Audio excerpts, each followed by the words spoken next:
My name is Samuel Jansen, and I believe that everyone loves a good story. Follow me as we journey through the jungle, and I take you to a remote village, one filled with rich culture and tradition. This is where we meet the Veddas of Sri Lanka. The Veddas are located in Sri Lanka, an island off the southern tip of India. Researchers believe that the Veddas came to the island around 16,000 BC, or perhaps even earlier. No one really knows the population size of the Veddas either, as they have thwarted modernization for many decades. The last time they were counted was in the 1970s in a census, and there were only around 6,000 of them, although there could have been more.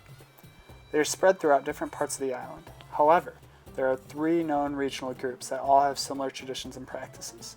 These are the Bintan Veddas, located in southeast Sri Lanka, the coastal Veddas, aptly named for living along the coast, and the Anuradhapura Veddas, located in the northern central province of Sri Lanka.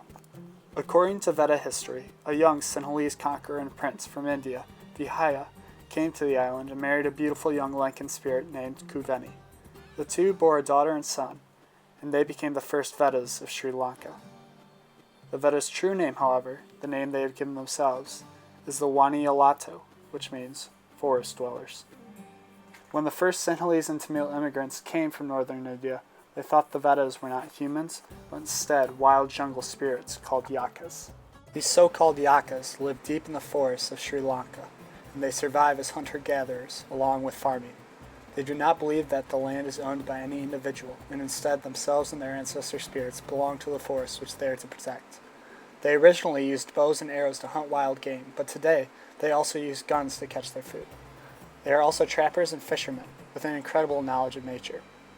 They use a farming technique known to many as slash and burn, something they call chenya. This results in a semi-nomadic lifestyle, where they move their villages and homes every 2 years. Due to the arrival of the Sinhalese people, the Veddas began to trade honey, meat, grains, and herbs to shopkeepers in exchange for cloth and gunpowder. With that, generalized reciprocity is a common practice within Veda villages.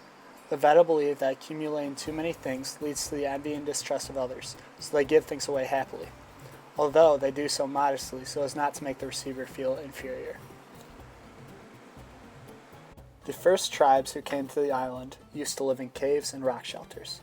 This was convenient for their way of life because they could move around easily and would also be able to focus on hunting and gathering rather than spending some of their time building new shelter. As the Veda population grew, they needed a new type of housing, and so they began to build huts made of wattle, daub, and thatch, which is still used today. Due to a chenya only being good for about 2 years, the Veddas would move their villages to a new plot of land so they could start the process anew. And although land is not owned by an individual, each village is respectful in leaving space for others, and they only move within a specific territory. A village contains around 40 families, in which there are typically 5 family members, 2 parents, and 3 children. And then all of a sudden, despite having survived for thousands of years like that, the government steps in and says, you now can no longer hunt X, Y, and Z animals. Today they were showing us a demonstration of how they would hunt and the methods they would use. And it was kind of sad once they're completely absorbed into the rest of Sri Lanka around them. You know, everyone's going to wish they had been able to see this.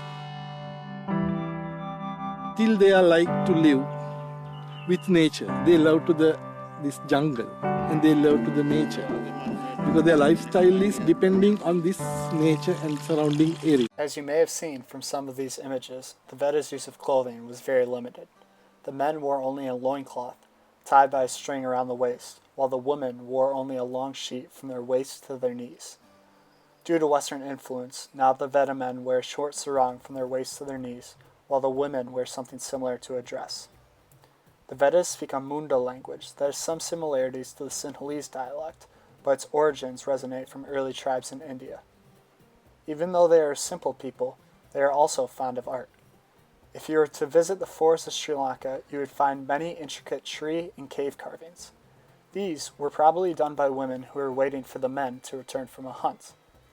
A lot of this art depicts some sort of brilliant feat, demonstrating the Veddas' belief that they were even more powerful than the beasts of the jungle.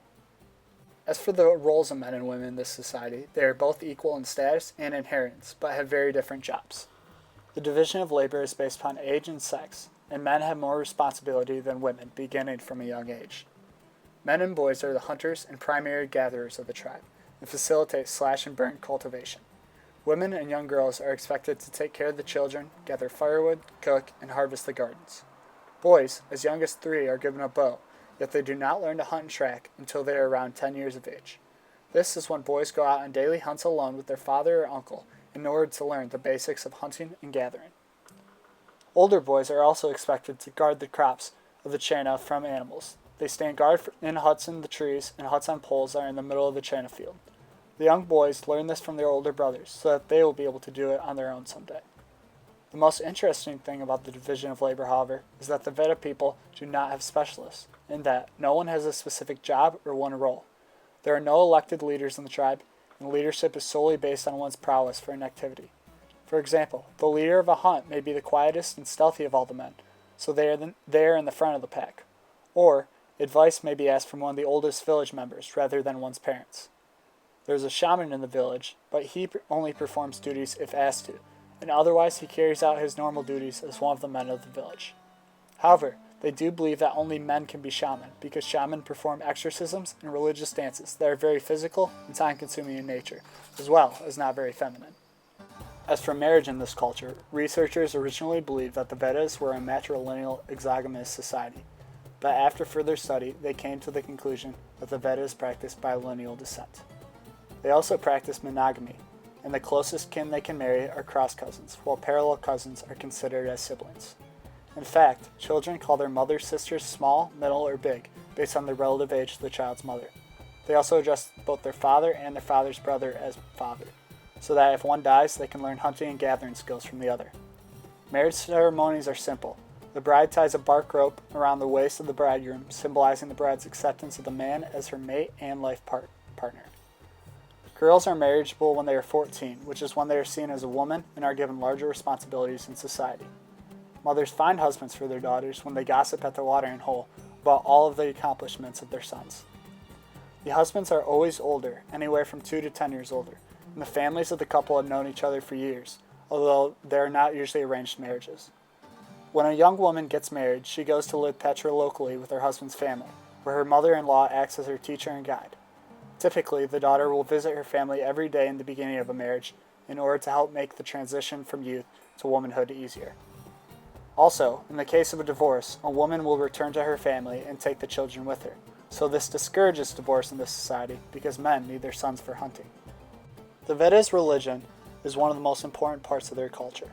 They practice a form of animism because they believe that everything in nature has a spirit, and each village has different spirits based on their geography. At the heart of the Veda religion is the worship of dead ancestors, known as the Yaku. The dead are always with them, but in a different dimension. They believe that no one really dies until all those who loved or knew them are dead. It is believed that the Yaku provide game for the Veddas, but can also be insulted and will then bring disease and calamity upon their people, their hunts, and their crops. When a Yaku is insulted, the villagers figure out which of their ancestors are angry, and a shaman invites them to a Yakuma, a healing ritual where they perform a dance called the Kiri Kahari to appease the spirits, as seen in these images. The intriguing thing, though, about the word Yaku is that they could be referring to a dead relative, a god, a superhuman being, or even an evil spirit. As time has passed, they have struggled to keep out the influence of other religions, and so now some villages practice Sinhalese Buddhism, while others practice Tamil Hinduism, or a mix of both. The Veddas are also known for celebrating the spirits of great hunters, such as Kande Wainia, whom they see as some sort of god. Death to them is not an elaborate occasion, because the dead are never really gone. Typically, when someone dies, they are scented with the juice from the leaves of a jungle or a lime tree, and then are placed in the ground and covered with dirt and leaves. They are buried with their belongings, and at the head of the grave there are 3 open coconuts with a small bundle of wood, while at the feet there is 1 opened and 1 unopened coconut.